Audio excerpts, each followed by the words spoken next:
you bring this up with Stephen?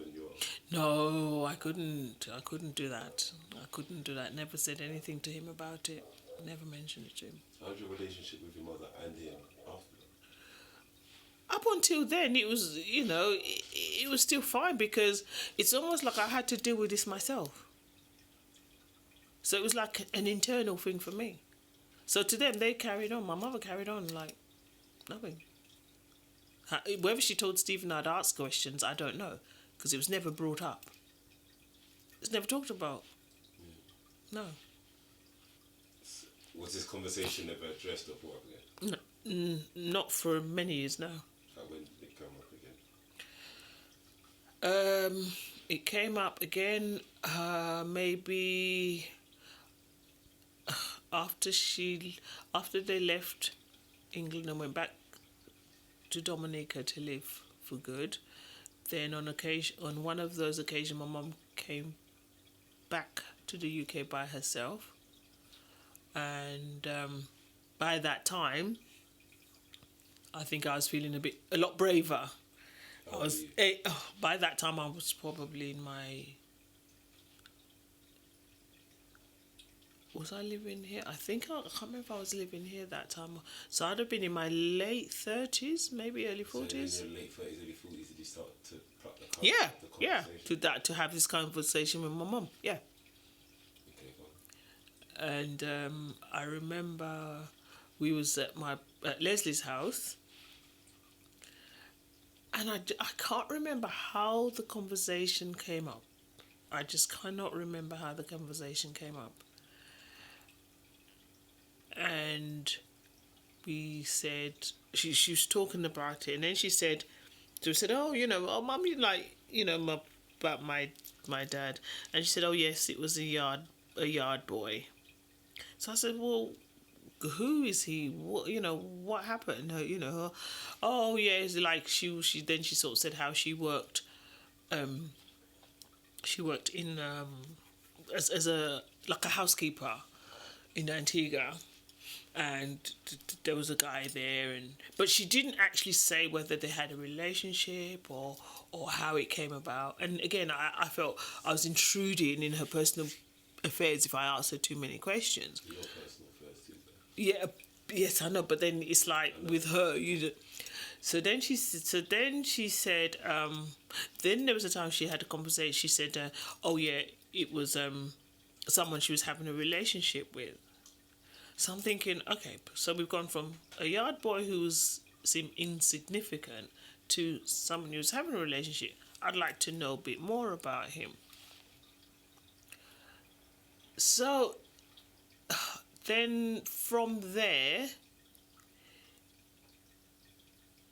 it was, I've lost track now. I'll have to think back how, because sort of events happen in that time. So then I remember her. All right. So then I remember she came here. She was stopping here one day, and she said. So while she was stopping here, I found between me and Leslie, we thought, and Mervyn, because Mervyn was here as well. She was acting strange. She was saying she didn't want to go back to Dominica. She wanted to stay here. She said that Stephen was treating her badly, and we found that like really shocked and surprised because we know he worshipped the ground she walks on. Anyway, I remember she stayed here one night, and then I was lying on the bed sleeping. Oh, sorry, I was just lying on the bed. I wasn't sleeping, I was just talking. And then I said to her, that's when I felt I can speak to her now.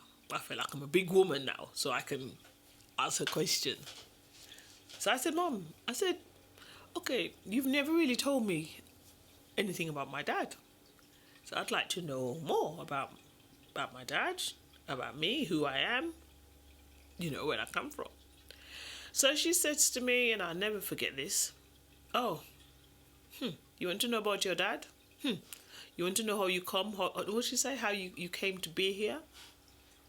She sort of says. She says, I was raped. That's how I had you. I was raped. And I'm like, I felt like someone had just punched me in my gut.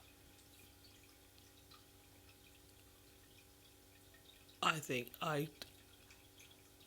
it's like, you know, when things just, you see, when you're watching TV and something, it like stops. I just felt everything stopped. She said it's so kind of like, in a kind of a, like she's chucking something at me.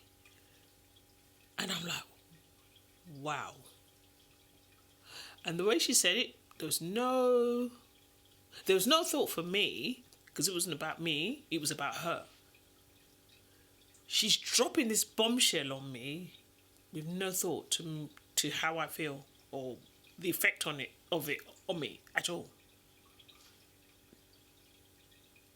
I think I never slept that night. I never slept that night at all.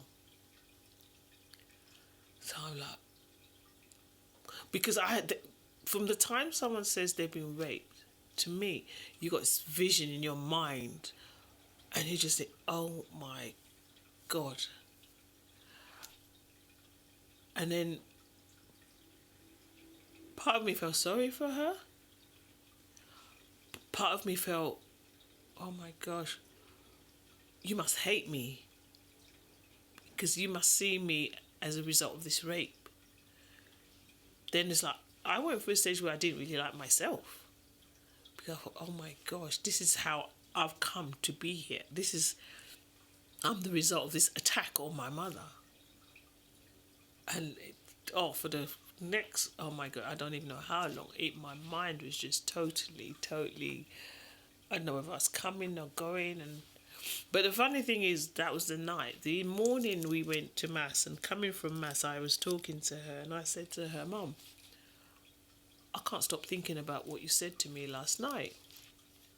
So I said, what? What did I say to you? I'm like, what? What did I tell you? I said, we're walking down Beckenridge Avenue, and I said, what you said to me about what? Oh, that. And I'm thinking, something's not right. Really, you're thinking that? Honest, I thought something's not right. How can you drop a bombshell like that on me? She never asked me how I am. She never said, babes, I'm sorry, darling, I'm sorry. She never comforted. What I wanted was my mother to put her arms around me and even say in a loving way, look, darling, I'm sorry, that's how there was a coldness about my mother that I just thought, wow. There was no compassion on her part. That's why I say, going back to when I said how I think she's a selfish person, it was all about her. And maybe, that experience was a bad experience for her. But I'm your child. Surely you can have some consideration for my feelings, but there was none. It was just all about her. So then I thought, wow, she just carried on. Like, I was in a total daze, my mind was just, but then I still had to carry on as normal. I still had to carry on as normal. I got the children, I got my 2 boys, I still got to, look after and bring up, I still got work and everyday life. And then I remember, I can't quite remember the sequence of events now, because everything was such a blur. So, like, even looking back, I still haven't been able to put pieces into pieces. But I remember I was speaking to my cousin Dave at the time, and Alan at the time, and something had happened, which I can't remember right now. And I specifically remember Dave saying, oh my God, the shit has hit the fan. Meaning me. Why did he say that? Because I can't remember how it happened. Oh, correction, I know. So, I know. When my mother said to me how she was raped, and then when we got home the Sunday from church, after she's saying to me, what do you mean was? So when we got home, I said, but Mum, what you said to me last night. I need to know what. So then she turned around and she said to me, if you want to know more, ask Cleo Foster. So I'm thinking, who the hell's Cleo Foster? And why am I asking Cleo Foster anything? You're my mother. Yeah. Why am I asking, who's Cleo Foster? Yeah. I found out soon after, Cleo Foster was in fact my big brother, Cleo. And I'm thinking, but what's he got to do with anything? But she told you. So But she said to me, if I want to know, go brother. and ask Cleo Foster. So then I had to find out who Cleo Foster is. She didn't even give you the seeds to. That's all she said. Who's Cleo Foster? How do I get in contact with Cleo Foster? And it's at that point I think I spoke to Aline or Dave, because I knew we had family from Antigua, cousins from Antigua, and I knew one of them was Cleo Foster. And I knew Aline and them was in touch with them more than I had been. I hadn't really been in touch with them. The only time I'd been in touch with them is if we're going to Dominica and we stop in Antigua, and I knew I had cousins in Antigua. But up until that point, I'd never even spoken to them. I knew Auntie Jessie, and I knew Auntie Jessie had children, but I'd never had any contact with any of them. But I knew Aline and Dave did. So when my mother says to me, if I want to know any more, if I want to know anything, speak to Cleo. Why would I speak? You're my mother. You've just dropped this bombshell on me. Yeah. Why would I go? You're the one that should be sitting here comforting me, talking to me, telling me things. And she said, go speak to Cleo Foster. So I think it's that point, I must have contacted Dave or Aline to say, this is what my mother's told me, and she's telling me to speak to Cleo Foster. So I think it's at that point, Dave then said, oh my God, the shit has hit the fan. So then I said to Dave, what do you mean by that? It's almost like a pantomime. But Dave and them knew things that I didn't know about myself. So that's why, going back, when they say, oh, but Uncle Stephen's not your dad, they knew. And that's when I said I didn't know who I was. Because people seem to know more about me than I knew about me. You understand? So it's like, I was told I was the secret that nobody really talked about. So, how does one deal with something like that? So I remember I spoke to Dave, I think it was, and I said, who's Cleo Foster? I don't know him. So he said, okay, I know him. He's your brother. I'm like, what? Excuse me? People are just dropping information on just like that. He's your brother. He's my brother. How is he my brother? Well, I'll let you talk to him, Dave said to me. And Dave said, oh, I'll give him your number. Dave said, if he'll give me a number. And I said, yeah, if he wants to talk to me, doctor. And it was, oh my goodness. And I think it might have started off with an email, I think.